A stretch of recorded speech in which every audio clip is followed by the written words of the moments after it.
এই মুহূৰ্তত জনাইছো এটা ব্ৰেকিং নিউজ। নগাঁৱৰ চামগুৰিৰ বাজিয়া গাঁৱৰ কলঙত উদ্ধাৰ এটা মৃতদেহ।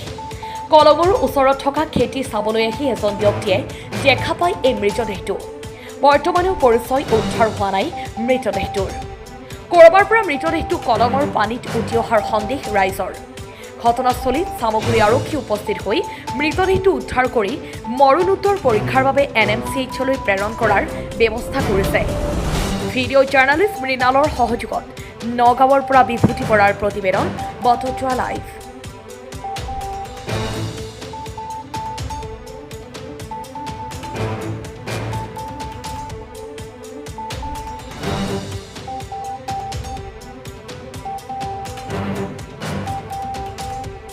বাজেগাঁও কলংপাৰ স্কুল হয়, LP স্কুল।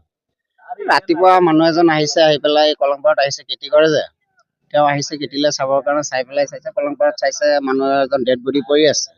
তাৰপিছত চাই পেলাই সি মানুহ মাতিলে, আমি আহিলো, আহি পেলাই চাইছো সঁচাকে ডেড বডি এটা, পুৰুষ মানুহ এটা উলটি পৰি আছে পানীত।